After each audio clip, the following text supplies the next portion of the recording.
never going to find deep desire. Like all of this stuff has to be architected. So people mistake the human animal for having these things hiding inside of them, and I will just give you the punchline. They do not. So no one is born with a passion, right? You would imagine me saying that Steve Jobs was born with a passion for technology. What if he had been born 7,000 years ago, 50,000 years ago? Would he still have that? Would he be dreaming of the iPhone? No, of course not. So where you grow up is going to influence your outcomes far more than who you are. Like, this is terrifying. The greatest predictor of your future success is the zip code in which you grow up. It's not your IQ. So when I was at Quest, my raging inferno, my reason for existing was to end metabolic disease. Well, now I'm doing impact theory, and I'm not thinking about metabolic disease anymore. I'm thinking about the poor mindset, and I'm trying to save people from their zip code is an easy way to think of it. And so I fanned those flames, which was something I wasn't even thinking about when I was at Quest. So it's like, you can very much pivot, you can decide, but it has to be something real. Like, these are real things. I really did care about ending metabolic disease because of my family. I really do care about the zip code being a predictor because of people I've loved in my life who have succumbed to that and my inability to help them up to this point. So it's like, you take that initial spark and then you cultivate it like you would a fire. But to me, life is going to be a grand struggle until you understand that you are a chemical processing plant. And once you understand how to take control of the chemical processing, and then you can do virtually anything you want. You can create desire, you can stay focused, you can improve, but you really do have to put yourself in a position to adapt or die. Your body has to believe. Those are my two options, adapt or die. And then it really will adapt. And so I put myself under that insane amount of pressure to change my body, to change my mind, and then I've reaped dividends as a reward. So we used to joke that Quest was an overnight success 12 years in the making. So it was all the stuff that we did behind the scenes. Like, first of all, the guys who ended up becoming my partners in Quest first just hired me as a copywriter at their technology company. But they used to say to everybody, look, we're looking for partners. We settle for employees. So if you want to work your way up in the company, you could even earn your way into ownership. You just have to become the right person for the job. You're going to have to, essentially break yourself in half. And like, if you see the problems that we face and you help us overcome those problems, why wouldn't we make you a partner? Because you're making the pie bigger. If you want to be the chief marketing officer, you better be the one that knows more about marketing than anyone else. Like, if we were going to do an open call for this, you better be the right person for the role. And so I took them seriously, and I watched so many people like bounce.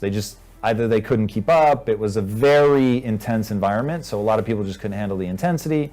All right, motherfuckers, we're here to do this, and either you're in or you're out, you know what I mean? It was just intense, and it was the perfect thing for me. So what I needed to learn, I was very soft as a kid. Nobody told me to toughen up. I was a kid that would get hit in the leg with a soccer ball and start crying. And so now I was in an environment where it was like, yo, nobody here respects that. So like, you better fucking get it together. And that was exactly what I needed, which is why like I have a lot of pushback with where culture is going right now, because it doesn't serve, especially young men, it just doesn't serve to allow people to not, you got to toughen the fuck up. That's just the truth of it. Right. If you want to succeed, like, you don't have a moral obligation to be as soft as you want, but I'm here to tell you, if you have a vision of your life and where you want to go, it's going to be fucking hard. Think about running an Ironman. You have to toughen up. Like, you literally have to change your body to be capable of doing those things.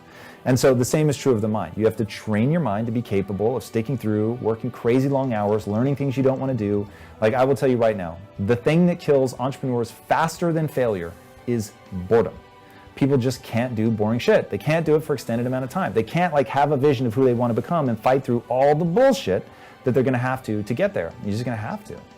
So it's like, that's why so few people end up succeeding, is just the level of tenacity you have to show is insane. It's crazy, but when you feel like you can help another human being alleviate suffering, like, people go all in, man. That is innate to us. We want to do that. We're gonna get this neural feedback loop of this feels awesome. I feel good. I feel urgency. Like, I cannot stop myself. I have to help. And that's so powerful. And if you can make your business about that, now all of a sudden, like, the thing for me, I hate working with my hands. I hate it. I hate grease on my hands, all that shit. And at Quest, I was the first of the 3 partners to go full time. So the other 2 continued running the software company, so we had like the fallback in case something went wrong, and I started Quest. and I was having to repair equipment, which is something I absolutely fucking hate. So when I was under equipment, and I'm talking like you're working, it's 2 a.m. on a Friday and your knuckles are bleeding from like trying to fix something, and you're thinking, what am I doing? I kept saying, I'm here to save my mom and my sister, because they were morbidly obese. And I knew if I couldn't give them food that they could choose based on taste that happened to be good for them, that I would literally lose them too soon. And so I was like, that's what this is about. That's why I'm here. I'm not here to get rich. I am here to save my mom and my sister. Like, if you don't understand that, like, you have to create a story, you've almost got to mythologize it. That's how you turn it into this, you know, inferno of desire. It's like, my mom and my sister didn't ask me to save them. It's not like they were in imminent peril, but it was, I chose to focus on that. Because I remember thinking, all right, I've got one partner who's really, really knowledgeable about nutrition. And I was like, if we're going to keep working together, we should be doing something around that. He wants to do something around that. How can I connect to that? Well, I can connect to that because if we're solving metabolic syndrome, then man, my family is like primary candidate number one. So I'm just going to think about them. And there's a quote, it's attributed to Mother Teresa, but I'm not sure she actually said it, but I'll give it to her anyway.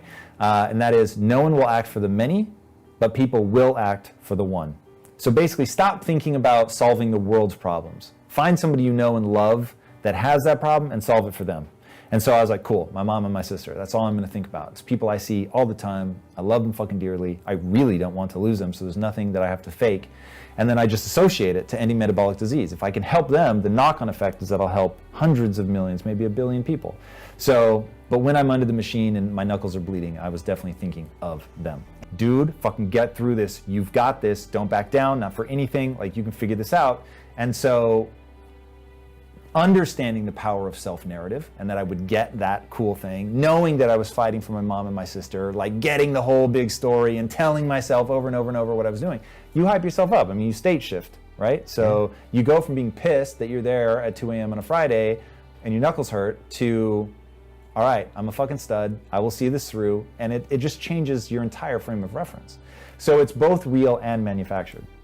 You get tougher, you get stronger, and so you're capable of more. So now it's like, I used to work a lot back then, but I literally now, I'll wake up usually around 3 to 4 a.m.